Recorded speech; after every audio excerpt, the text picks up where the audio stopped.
ይሆን እያልሽ ቀን የምትቆጥሪው ለሀገርሽ አይዞሽ የኔ እህት። ወአለይኩም ወራህመቱላሂ ወበረካቱ። ውድና የተከበራችሁ የኡሙ ኢልሃም ዩቲዩብ ተከታታዮቻችን እንዴት ናችሁልን? እኛ አልሐምዱሊላህ ደህና ነን። እንግዲህ ይሄንን ሁለት ቀን ጥፍት ብለንባችኋል አይደለም እና በጣም ይቅርታ እንጠይቃለን። በጣም ማለት ነው።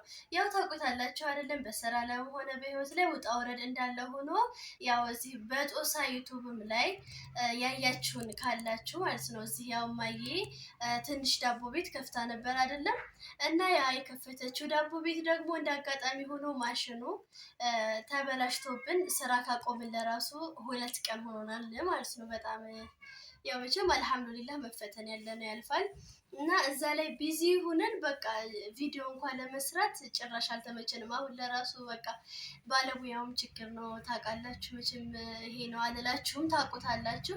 አንዱ ሲመጣ ሌላ ሳካ ሲያወጣለት፣ አንዱ ሲመጣ ስታማርጡ በቃ በጣም ከባድ ነው እና በዛ ምክንያት ነው የጠፋንባችሁ። በጣም ይቅርታ እንጠይቃለን። አሁን ለራሱ ብቻዬን ነኝ እየሰራሁ ያለሁት፣ ምክንያቱም ማሚዬ በቃ ይኸው ከላይ ከታች እያለች ነው እስካሁን ድረስ ማለት ነው። አላረፈችም። ይሄን 2 ቀን ሙሉ ጭራሽ በቃ ቢዚ አርጎን ነበርና ነው። በጣም ይቅርታ እንጠይቃለን። ከዚህ በኋላ እንግዲህ ላለመጥፋት እንሞክራለን ማለት ነው። መቼም ታውቁታላችሁ ህይወት ውጣ ውረድ ስለሆነብን ነው እንጂ ወደን ከእናንተ ከውድ ቤተሰቦቻችን ለመራቅ አይደለም። በጣም ይቅርታ እንጠይቃለን። ዛሬ ደግሞ በቃ ይሄን መጥፋታችንንም በማስመልከት እጥር ምጥን ያለች ምርጥ ግጥም ለውድ እህቶቼ አምጥቼላችኋለሁኝ ማለት ነው። ተወዱታላችሁ ብዬ አስባለሁኝ። እኔ በጣም ነው የወደድኩት በነገራችን ላይ በጣም ማሚዬን በቃ አሁን እሷ ሁለታችንም ነን በእርግጥ እንትን እያለን የነበረው ግን እንደው ዛሬ ማሚዬ ዛሬ 3 ቀን ሙሉ መጥፋት የለብንም እንደምንም ብዬ በቃ እኔ ልለይሽ ያው ሀድራም ሰዓዳም ወጣ ስላሉ እኔና እሷ ብቻ ስለሆንን እንግዲህ ከጎናችን ያለው አንድ አላህ ስለሆነ ለዛ ነው ማለት ነው። እና የግጥሜ ርዕስ የጽናት ተምሳሌት ለስደት እህቶቼ ይላል።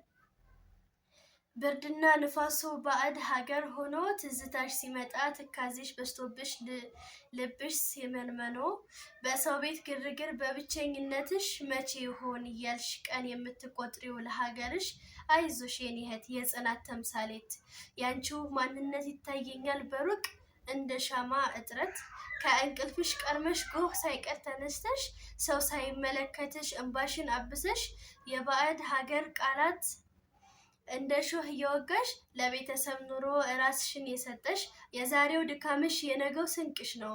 ትዕግስትሽ በዱዓ ነገ የሚፈካ ነው።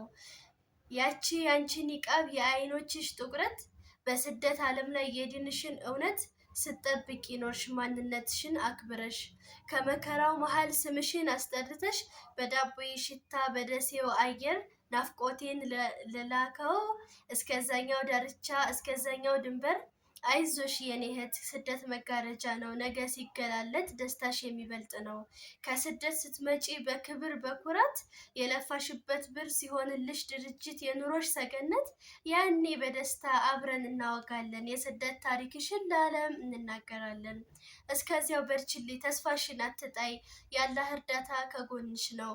ድካምሽ ይታያል፣ ድካምሽ ይቆጠራል። ነገ በሀገርሽ ፍሬው ይጎመራል ይላል እና እንደምትወዱት አልጠራጠርም። ተወዱታላችሁ ብዬ አስባለሁኝ።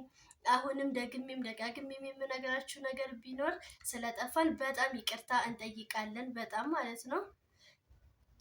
እና የሚገርማችሁ ነገር ቢኖር በቃ የሆነ የመጣልኝ ሀሳብ ሁሉ ብትንትን ብሎብኝ ስለነበረ በቃ ምንድነው ያልኩት እማዬን ዝም ብዬ በቃ እንደመጣልኝ እንደምንም ብዬ ቪዲዮ ልስራ ነው ያልኳት። ይሄንን ለራሱ አላየችውም። እንግዲህ ማታ ስታርፍ እቤት ስትገባ ስታየው እንደምትደሰት አልጠራጠርም። ምክንያቱም የኔም እናት ነበረችበትና የስደትን ዓለም ተወጀዋለሽ ብዬ አስባለሁ ማሚዬ በዚሁ አጋጣሚ ማለት ነው።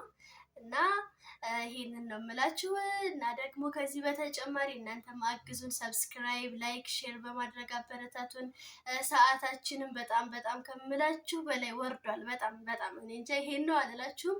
ወደ 1200 ሰዓት ነው ያነሳብን ማለት ነው። እና ቪዲዮ በማስጨረስ ተባበሩን ውድ እህት ወንድሞቼ፣ የኛ ውድ ቤተሰቦች ነው የምለው። እወዳችኋለሁ፣ አከብራችኋለሁ። ከኛም በላይ አላህ ያክብርልኝ፣ አላህ ይውደድልኝ እላለሁኝ። በቀጣይ ቪዲዮ እስከምንገናኝ ድረስ አሰላሙ አሌይኩም ወረህመቱላሂ ወበረካቱ።